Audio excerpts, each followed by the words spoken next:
Assalamualaikum warahmatullahi wabarakatuh.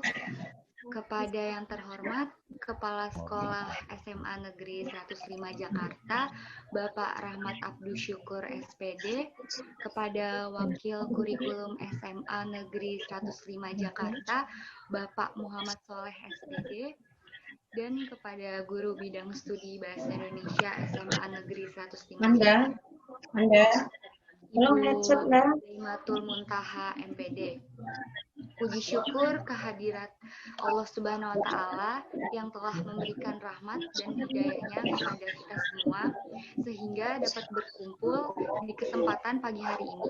Salawat serta salam tak lupa kita curahkan kepada junjungan Nabi Muhammad SAW, keluarga, sahabat, dan para pengikutnya hingga akhir zaman.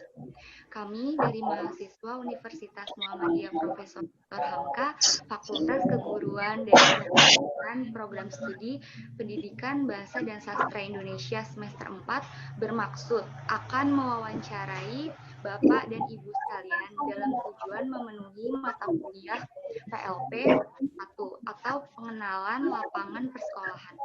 Tujuan dari PLP ini ialah membentuk mahasiswa praktikan menjadi calon tenaga kependidikan yang profesional sesuai dengan prinsip-prinsip pendidikan berdasarkan kompetensi yang mengikuti kompetensi pedagogik, kompetensi profesional, dan kompetensi sosial. Saya akan memperkenalkan diri saya. Saya sendiri Mira Sola Safira, mahasiswa Pendidikan Bahasa dan Sastra Indonesia semester 4.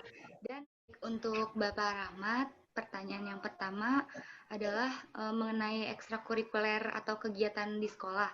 Dalam ekstrakurikuler yang ada di SMA 105 ini, yang menjadi kebanggaan SMA 105 ini ekstrakurikuler apa ya, Pak?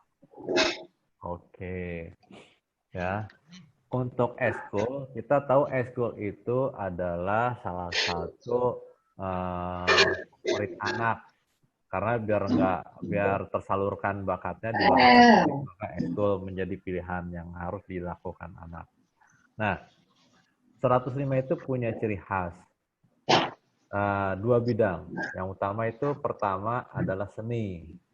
Jadi kalau seni kita jagonya lah di Jakarta Timur juga nih. Terutama seni Betawi ya. Nah itu terutama nari Betawi. Yang kedua olahraga. Olahraga yang jadi favorit itu futsal. Ya, kalau untuk olahraga futsal, insya Allah lah untuk di sini kita anak-anak memang hebat lah. Gitu ya. Itu yang dua dominan tuh. Selebihnya adalah tentang broadcast. Broadcastnya untuk internet juga bagus ya. 3 itu. Nah, karena kita juga melihat kesenangan anak. Jadi anak itu kan dominannya di mana? Oh, rupanya kelas 105 itu seni. Dan kita juga punya studio seni yang keren. Ada panggung seni juga. Jadi itu yang membuat mereka itu eksis sehingga bisa mengembangkan variasi-variasi seni yang di luar dugaan kita lah sebagai guru gitu ya. Nah itu nanti sewaktu-waktu lah bisa diperlihatkan, tapi videonya ada, kalau memang mau videonya ada ya. Baik Pak, terima kasih. Pertanyaan selanjutnya ialah bagaimana pihak sekolah seperti Bapak sendiri selaku kepala sekolah memberikan contoh yang baik kepada peserta didik untuk mengikuti tata tertib sekolah dengan baik. Oke. Nah, di sekolah itu kan fokusnya adalah bagaimana anak itu bisa dibekali dengan hal-hal yang positif ya. Selain akademik, tentu yang paling utama sekarang adalah karakter. Nah, yang perlu dibangun oleh karakter itu sebagai orang dewasa di sekolah. Jadi di sekolah itu harus ada orang dewasanya. Guru, kepala sekolah itu orang dewasa, karyawan orang dewasa. Maka hal yang harus dilakukan adalah memberi contoh. Yang sederhana aja deh, misalnya datang ke sekolah, ya tentu kita upayakan harus lebih dulu dari siswa. Nah, itu. Kemudian biasa untuk tata krama, begitu ada salam, sapa, nah itu harus diberikan contoh gitu. Selanjutnya sebelum belajar juga harus diberikan pengertian juga nilai-nilai kerohanian. Nah ini kan seperti kamu SMA dulu lah ya. Tentu nanti imbasnya setelah selesai SMA, yang paling diprioritaskan adalah masalah akhlak. Masalah ilmu semua orang bisa belajar, tapi buat apa ilmu tinggi tapi akhlaknya nggak bagus. Nah oleh karena itu 3 value yang harus dibangun di 105 sesuai misinya harus dipahami. Itu kita harus jadi sekolah yang unggul, terutama unggul dalam perilaku. Yang kedua harus bisa bersaing ya. Yang ketiga tentunya punya wawasan global. Nah 3 faktor ini turunannya banyak ya. Jadi kita kembangkan kepada anak sesuai dengan karakternya ya. Oke. Mungkin itu yang bisa Bapak sampaikan. Bisa nanti ditambahkan oleh Pak Soleh atau Bu Mun barangkali ya. Baik Pak, terima kasih atas jawabannya. Selanjutnya pertanyaan untuk Ibu Mun. Yang pertama, apakah Ibu lebih menekankan pemberian materi pembelajaran atau lebih memberikan tugas lebih kepada peserta didik selama pembelajaran daring atau pembelajaran jarak jauh? Ulangi lagi Mbak. Ulangi lagi Bu. Ya, kurang pendengaran. Yang pertama, apakah Ibu lebih menekankan pemberian materi pembelajaran atau lebih memberikan tugas kepada peserta didik selama pembelajaran daring atau pembelajaran jarak jauh? Oh gitu ya.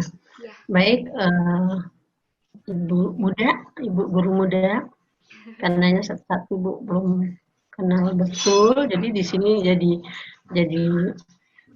lupa nama ibunya nih.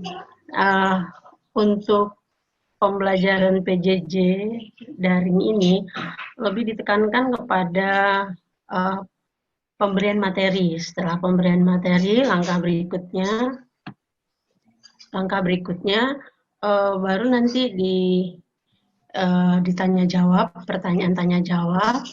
Nah, sudah tanya jawab, misalnya ada yang bertanya dijelaskan lagi, itu satu bertanya untuk keseluruhan, untuk seluruh siswa.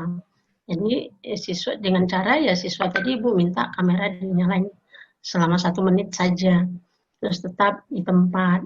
Nah itu proses pada saat PJJ daring begitu. Dan terakhir baru tugas. Jadi itu ada tahap-tahapannya.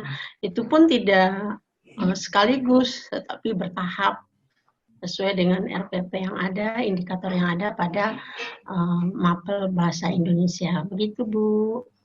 Terima kasih Bu atas jawabannya. Selanjutnya, pertanyaan selanjutnya untuk Ibu, apakah ada hambatan dalam memberi penilaian pada setiap tugas, ujian tengah semester dan ujian akhir semester? Terima kasih. Coba ulang lagi pertanyaannya. Pertanyaannya adalah apakah ada hambatan dalam memberi penilaian pada setiap tugas maupun ujian tengah semester atau ujian akhir semester? Baik, Ibu guru muda, untuk ini masalah masih di PJJ daring ya? Ya betul. Untuk pemberian tes tersebut. Iya. Untuk kendala selama dalam PJJ ini sebenarnya ada, tapi itu semua anak diberitahu dulu di WA grup kelas, nanti baru Ibu tahapan berikutnya ke GCR. Nah di Google Classroom itu kan lengkap semua, jadi di situ ada tugas, ada penilaian, itu sebenarnya mempermudah. Hanya Ibu kan masih tahap belajar IT. Nah, kalau jika ditanya itu ya sebenarnya mempermudah alat IT itu. Hanya bagi Ibu yang gagap teknologi, jadi Ibu seperti siput belajar lagi, tutor lagi sama ya, terutama ada tutor kami yang narasumbernya Bu Koir. Nah, Ibu selalu minta sharing begitu. Mempermudah sebenarnya. Hanya Ibu pribadi ini untuk tes seperti itu. Begitu, Bu. Baik Ibu, terima kasih atas. Langsung saja saya akan bertanya kepada Melanie Widianti dari alumni SMA 105 Jakarta yang sekarang berkuliah di Universitas Negeri Jakarta. Pertanyaannya yaitu selama kakak bersekolah di SMA Negeri 105, kegiatan rutin setiap memulai pembelajaran itu apakah diadakan tadarus atau kegiatan yang lainnya? Waktu sebelum mulai pembelajaran sih kayaknya rutin deh, setiap hari diadain tadarus, terus setiap Jumat juga tadarus, terus apa lagi ya,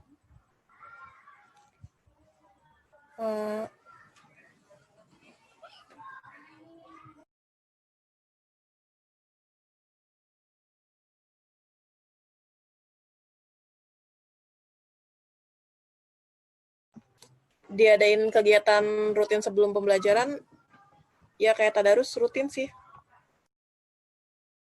Baik, berarti kegiatan rutinnya tadarus ya, Kak? Iya. Pertanyaan selanjutnya, apa kesan dan pesan kakak sebagai alumni SMA Negeri 105 Jakarta? Kesan-kesannya berkesan sih selama belajar di sana, apalagi selama sekolah pernah ngerasain kayak ngikutin yang ada di 105, kayak pernah ngikut acara-acara ngibar gitu, terus pernah juga ngikutin kegiatan-kegiatan kayak eskul yang diadainnya itu nggak di CP5, nggak diadainnya di 105, jadi di lingkungan luar. Terus pesan-pesannya sih apa ya? Ya banyak, enggak sih, bohong dikit. Pesan-pesannya ya semoga 105 lebih baik lagi, kayak kalau misalnya ada yang telat gitu kan cuma disuruh duduk di lapangan, kitanya nggak disuruh ngapa-ngapain. Sebaiknya kan harusnya kan banyak hal-hal yang bisa dilakukan, kayak harusnya anak-anaknya itu kayak membersihkan lapangan, membersihkan sampah-sampah yang ada di sekitar 105, bukan cuma duduk panas-panasan aja sampai jam 9 pagi tuh. Dan tata tertibnya kayaknya lebih diperketat lagi deh. Soalnya masih banyak juga yang masih berpakaian kayak anak-anaknya itu yang cewek-cewek. Pakaiannya itu roknya suka nggak sesuai dengan aturan yang berlaku di sekolah. Baik Kak, terima kasih atas jawabannya.